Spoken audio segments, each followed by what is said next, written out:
दोस्तों, अगर यदि आप पेपर प्लेट बिज़नेस करते हैं तो ये वीडियो आप लोग के लिए बहुत ज़रूरी है, क्योंकि इस वीडियो के माध्यम से हम आप लोग को वो पॉइंट बताने वाले हैं जो कि आप कभी सोचे भी नहीं होंगे कि इस वीडियो को देखने से आपको किन किन चीज़ों को ध्यान रखना है, ये सीखने को मिलेगा।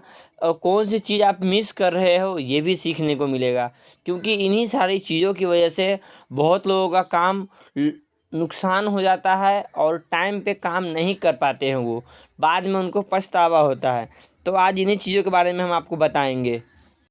हेलो दोस्तों, नमस्कार। मेरा नाम है सुनील। आप सबका बहुत बहुत स्वागत करता हूँ मेरे इस यूट्यूब चैनल पे। दोस्तों, आज का जो टॉपिक है बहुत ही ख़ास होने वाला है, तो आप लोग प्लीज़ वीडियो को एंड तक ज़रूर देखिएगा ताकि आपको कोई भी सामान मिस ना हो।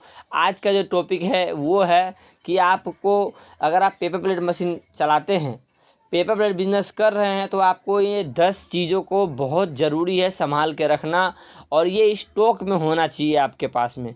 क्योंकि बिजनेस करने के लिए छोटी सी छोटी पॉइंट आपको याद रखना होगा। अगर यदि आप नहीं याद रखते हैं तो एंड टाइम पे आपको धोखा मिल सकता है। तो अगर यदि आप चाहते हैं कि मार्केट से आपको धोखा ना मिले, मशीन से आपको धोखा ना मिले, और आप टाइम से काम करके मार्केट में अपने माल सप्लाई कर सकें, क्योंकि मार्केट में वैल्यू उसी का है जिसके पास में टाइम का वैल्यू है। जो टाइम का वैल्यू नहीं करता है उसको मार्केट में क्या कहीं भी कोई वैल्यू नहीं देता है। तो इसलिए आपको इन सारी चीज़ों से अगर यदि बचना है तो आपको ये वीडियो देखना बहुत ज़रूरी है। और वो कौन सी 10 चीज़ें हैं जिसको आपको ध्यान में रखना है, चलिए हम उसके बारे में बात करते हैं। लेकिन उससे पहले अगर आप मेरे चैनल पर नए हैं तो प्लीज़ मेरे चैनल को सब्सक्राइब करके बेल आइकन जरूर प्रेस करें, ताकि जब भी इस तरह का वीडियो अपलोड करें वो सबसे पहले आप तक पहुँचे। तो चलिए हम बात करते हैं कि कौन कौन सी वो चीज़ें ज़रूरी है।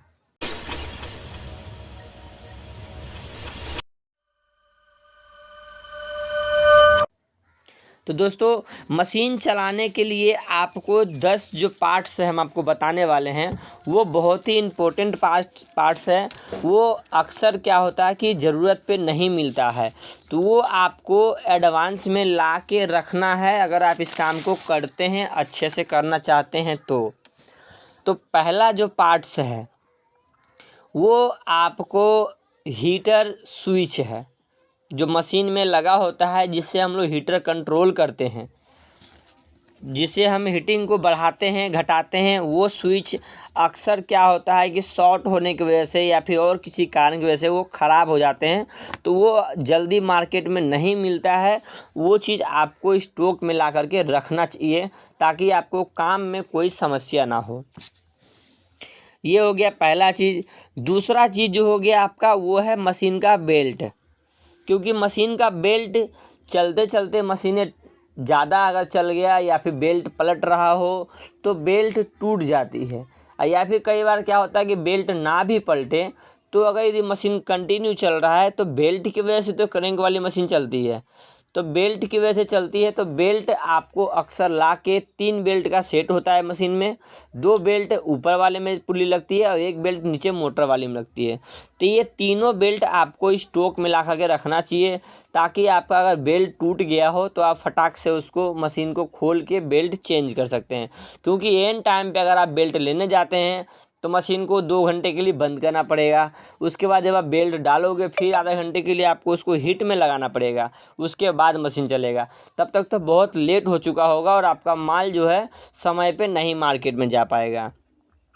तो ये हो गया दूसरा पॉइंट जो कि आपको बहुत ही ज़रूरी है ध्यान रखना। अब तीसरा पॉइंट जो है वो है आपका जो मशीन में लगा होता है यूसी बेयरिंग। क्योंकि दाब जब आप कम बेसी करते हो, जैसे थोड़ा बढ़ाते हो घटाते हो, कई बार नए बंदों के साथ क्या होता है कि प्रेशर बहुत ज़्यादा मशीन पे दे देते हैं, उसकी वजह से प्रॉब्लम्स, जो भी वज़न पड़ता है मशीन पे लोड पड़ता है, तो सबसे ज़्यादा यूसी बेयरिंग जो ब्लॉक बेयरिंग होता है मशीन में, जहाँ क्रैंक में जो सेट होता है दोनों साइड, किसी के मशीन में सिंगल बेयरिंग होता है, किसी में डबल बेयरिंग होता है, तो वो चीज़ें आपको हमेशा ला करके कम से कम 2 पीस तो रखना ही चाहिए अपने पास में स्टॉक में, कि कब वो टूट जाएगा उसका कोई भरोसा नहीं होता है। क्योंकि वो बूंदा का बना होता है तो ज़्यादा प्रेशर पड़ने पे वो टूट जाता है। और अगर यदि वो टूट गया तो उस वक्त आप मार्केट जाओगे तो फिर वही प्रोसेस करना होगा, 2 घंटे के लिए मशीन बंद करना होगा, फिर मार्केट जाओगे, वायरिंग ढूंढोगे, लेकर के आओगे, उसके बाद फिर सेट करोगे, तब जा कर के आपका काम चलेगा। और अगर यदि आपके पास स्टॉक में ये होता है तो जैसे ही कोई प्रॉब्लम हुआ तो तुरंत आप उसको चेंज करके आप मशीन को स्टार्ट कर सकते हैं। तो ये आपका तीसरा पॉइंट जो हुआ ये बहुत ही इम्पोर्टेंट है, वो आपको रखना बहुत ज़रूरी है। और लास्ट वाला भी बहुत इम्पोर्टेंट है, ध्यान रखिएगा। 10 पार्ट्स में हम आपको बताएंगे जो कि बहुत ही इम्पोर्टेंट पार्ट्स हम बता रहे हैं, तो इसलिए वीडियो को स्किप मत कीजिएगा और ध्यान से देखिएगा, यह आपके मतलब का वीडियो है। चौथा जो है वो आपका बिजली टेप है, वो आपको एनी टाइम रखना चाहिए, क्योंकि क्या होता है कि मशीन में कभी भी कहीं से शॉर्ट वॉर्ट होने की वजह से तार जल जाता है और वहाँ पे फिर आप वैसे लपेट देते हैं कोई पन्नी वगैरह या और कुछ भी, तो उससे करंट आने का मशीन में ज़्यादा चांस होता है। तो इसलिए आपको बिजली का जो टेप हुआ वो अक्सर आपको 1-2 पीस रखना चाहिए कि कब किस टाइम कहाँ पे आपको टेप लगाने की ज़रूरत पड़ जाए। क्योंकि अगर यदि करंट आता है तो ये जान पे भी खतरा बन जाता है करंट, क्योंकि 2 बार हम इसके चपेट में आ चुके हैं और बहुत ही तगड़ा वाला करंट मेरे को लगा था। तो जब से हम भी सुधर गए इस चीज़ों में, बिजली के मामले में, कि हमेशा इस चीज़ को रखना चाहिए, और हम भी रखते हैं। क्योंकि 2 बार मेरे को करंट लगा, मेरे पूरे शरीर में जैसे जल जाता है तो फोका उठ जाता है, वैसे ही टाइप का मेरा पूरा शरीर में हो चुका था, इतना ज़बरदस्त करंट लग गया था। और छोटी सी प्रॉब्लम की वजह से तार जो था वो टूट गया था, उसको हमने यूं ही लपेट दिए थे और उस पर वाइट वाला या कौन सा टेप लपेट के छोड़ दिए थे, हल्का सा वो बाहर आके कहीं पर टच हो रहा था बॉडी में, इसकी वजह से करंट आ रहा था। तो ये आपको चौथा पॉइंट भी आपको ध्यान से समझना है, इसको आपको ला करके रखना है अक्सर। अब जो आपका 5वां पॉइंट है ये है आपका टेस्टर, जो कि बिजली चेक करने के काम में आती है। क्योंकि जब भी मशीन आप चालू करते हो, सुबह का टाइम में या दोपहर में, रात में, कभी भी चालू करो, तो मशीन को आप डायरेक्टली टच नहीं करना है। मशीन में लाइट दे करके पहले आपको टेस्टर, इसीलिए हम बोल रखने के लिए टेस्टर रखो, और पहले आप मशीन में लाइट दे करके टेस्टर से आपको चेक करना है पूरी मशीन में कि कहीं करंट तो नहीं आ रहा है। और ये चीज़ ध्यान रहे कि पेंट जो मशीन पे किया होता है उस पर करंट नहीं दिखाता है। तो आपको ज़्यादातर ध्यान ये रहे कि मशीन के डाई के ऊपर में चेक करना है, या जिसमें डाई कसते उसमें चेक करना है, या जो प्लेट होता है डाई पे रखा हुआ उस पर चेक करना है।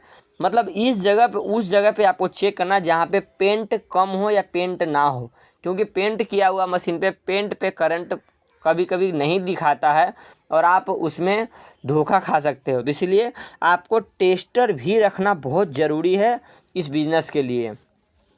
अब ये आपको हो गया 5वां पॉइंट क्लियर। अब हम बात करते हैं छठे पॉइंट की। छठा पॉइंट क्या है कि आपका जो चैन होता है, जो जिसकी वजह से पेपर को हम आगे की ओर खींचता है क्रैंक, तो वो चैन क्या होता है कि कई बार मशीन चलते चलते चैन घिस जाता है एक जगह से, और वहाँ से बार बार चैन पलटना स्टार्ट हो जाता है, चैन गिरने स्टार्ट हो जाता है, बार बार चैन गिरता है। तो ऐसे सिचुएशन में आपको पता नहीं होता और आप परेशान होते हैं, और फिर आप उसको बार बार चढ़ाते हो, बार बार चैन उतर जाता है। तो इसलिए आपको चैन भी स्टॉक में रखना है कि ताकि अगर कोई प्रॉब्लम हो तो अपने आसपास में, गांव घर में कहीं भी आप साइकिल वाले से जा कर के चैन उसमें लगा के आप मशीन को स्टार्ट कर सकते हो। तो ये भी आपको छठा पॉइंट हो गया आपको क्लियर। इसको आपको रखना है संभाल के, कि ताकि आपको ये कभी भी ज़रूरत पड़ने पे आप अपने काम को कर सके, ताकि आप समस्या से बचे। 7वें पॉइंट की जो कि है आपका हीटर, क्योंकि छठा पॉइंट आपका क्लियर हो गया। अब ये 7वां है हीटर। हीटर मशीन में जब आप चलाते हो मशीन, तो हीटर का कोई गारंटी नहीं होता है, कहीं से भी आप ले कोई गारंटी नहीं होता है, वो कभी भी शॉर्ट हो सकता है। उसमें आपको जो है शॉर्ट कभी भी हो सकता है, उसके लिए आपको बहुत ज़रूरी है हीटर, सारा डाई का हीटर 1-1, 2-2 पीस स्टॉक में रखना, कि ताकि मशीन अगर हीटर ख़राब हो तो हीटर आप चेंज करके आप मशीन चला सकें। क्योंकि हीटर भाई साहब मिलता नहीं है जल्दी आसपास में, उसके लिए आपको बहुत परेशानियों का सामना करना पड़ता है। तो हीटर आपको तो अक्सर रखना ही रखना है, ढूंढ के रखना है, क्योंकि उसकी वजह से लोग बहुत परेशान होते हैं हीटर की वजह से। तो तो हीटर आपको रखना सारा डाई, जितने भी डाई आपके पास सबका डाई एक एक दो दो हीटर स्टॉक में रखना है। अब ये आपका 7वां पॉइंट हो गया क्लियर। अब हम बात करते हैं 8वां पॉइंट की। अब ये 8वां पॉइंट है, बहुत इंपॉर्टेंट पॉइंट है ये, बहुत ही ज़रूरी है इसको रखना। ये भी लोकल मार्केट में जल्दी नहीं मिलता है, इसलिए आपको इसको रखना बहुत ज़रूरी है। 8वां जो है ये है आपका डाई का पेंच, जो डाई के नीचे में लगता है। ऊपर वाले तो साधारण कहीं से भी आप ले सकते हो, मिल जाएगा, लेकिन नीचे जो डाई लगी रहती है जिसको हम प्लेट पे रखते हैं, उस डाई के नीचे जो होता है 4 पेंच लगा होता है। बार बार डाई खोलने से और कसने की वजह से पेंच कभी कभी गिर जाती है और वो पता नहीं चलती है। और पेंच अगर यदि आपका खुल के गिर गया हो डाई का, तो जिस साइड से आपका पेंच खुला हो उस साइड से आपको कटिंग में प्रॉब्लम आ सकती है। तो इसलिए इस पेंच को रखना बहुत ज़रूरी है स्टॉक में। वीडियो थोड़ा लंबा हो जाएगा, इसलिए थोड़ा सा आप ध्यान से देखिएगा, घबराइएगा नहीं, वीडियो लंबा हो जाएगा, आपके लिए ही मतलब की बात हम बता रहे हैं। अब हम बात करते हैं 9वें पॉइंट की। तो जो 9वां पॉइंट है वो है प्लेट का स्प्रिंग।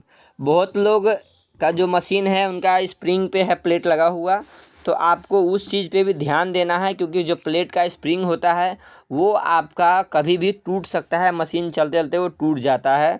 तो इसलिए आपको 4 सेट स्प्रिंग का आपको रखना है स्टॉक में, कि ताकि अगर यदि आपका मशीन चलते चलते स्प्रिंग टूट गया हो तो आप उसको फटाक से आप स्प्रिंग को चेंज करके अपना काम को कंटिन्यू कर सकते हैं। अगर यदि स्प्रिंग टूट गया तो ये मशीन जो है ऐसा, इसका कोई सा भी पार्ट्स नहीं है कि आपको आसानी से मिल जाएगा, उसके लिए आपको थोड़ा सा समय ज़रूर लगेगा। तो इसलिए आपको वो स्प्रिंग भी ला करके रखना है स्टॉक में, कि ताकि आपका काम किसी भी कारण से ना रुके और आपका जो ऑर्डर है वो पूरा हो जाए।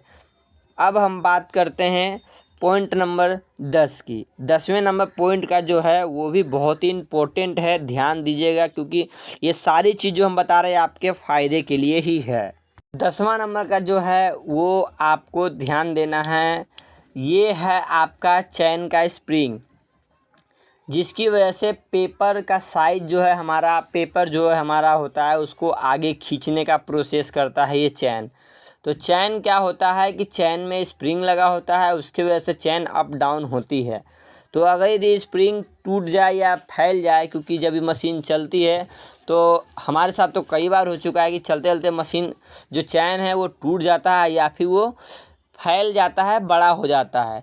तो जब चैन फैल जाएगा, लंबा हो जाएगा, तो वो आपके किसी काम के नहीं रहेगा। और ये भी बहुत ही इम्पोर्टेंट चीज़ है जो कि मशीन के लिए बहुत ज़रूरी है। अगर आपका चैन टूट जाएगा, सॉरी स्प्रिंग टूट जाएगा या चैन टूट जाएगा, दोनों में से कोई सा भी, तो चैन तो हम बता दिए रखना है, साथ ही साथ आपको स्प्रिंग भी रखना है 1-2 पीस स्टॉक में, क्योंकि कभी भी कुछ भी हो सकता है। ये सारी जो छोटी छोटी पॉइंट है इसको आपको ध्यान में रखना है। इस चीज़ के लिए मेरे पास कमेंट्स बहुत पहले आए थे, लेकिन मेरे पास सीज़न चलता है तो हम वीडियो नहीं दे पाते हैं, और मेरे पास बहुत ही सीज़न जब आता है तो फुर्सत नहीं हमें मिलता है कि ताकि हम आप लोग के लिए वीडियो बना सके। ये कोशिश करते हैं बीच बीच में एक आध वीडियो देते रहते हैं, ताकि आप लोग का भी काम चलता रहे। तो ये जो चैन है इसका भी बहुत ही अहम भूमिका है मशीन के में अपनी, जो कि हम लोग बिज़नेस करते हैं, तो ये सारी चीज़ों को रखना बहुत ज़रूरी है। ये सारे चीज़ जो भी हम बताए हैं ये आपके लिए बहुत इम्पोर्टेंट चीज़ है। इन सबको आपको कलेक्ट करके एक जगह रखना है स्टॉक में अपने पास में, कि ताकि कभी भी ज़रूरत पड़ने पे आप उस सामान को यूज़ कर सकते हैं और अपने काम को कंटिन्यू कर सकते हैं, ताकि आपका काम में कोई समस्या ना हो, कोई बाधा ना पड़े। क्योंकि ज़रूरत पड़ने पे कोई भी सामान आपको होते हुए भी बंदे मना कर देंगे, बोलेंगे नहीं है मेरे पास, उस टाइम आप फंस जाओगे। तो उम्मीद करता हूँ कि इस वीडियो से आपको बहुत कुछ सीखने को मिला होगा और ये वीडियो आप लोगों को बहुत अच्छा लगा होगा। तो अगर यदि ये वीडियो आप लोगों को अच्छा लगा हो तो प्लीज़ वीडियो को लाइक करके चैनल को सब्सक्राइब करना ना भूलें, साथ ही बेल आइकन को ज़रूर प्रेस करें, ताकि जब भी इस तरह का वीडियो अपलोड करें वो सबसे पहले आप तक पहुँचे। तो चलिए मिलते हैं नेक्स्ट वीडियो में, तब तक के लिए धन्यवाद।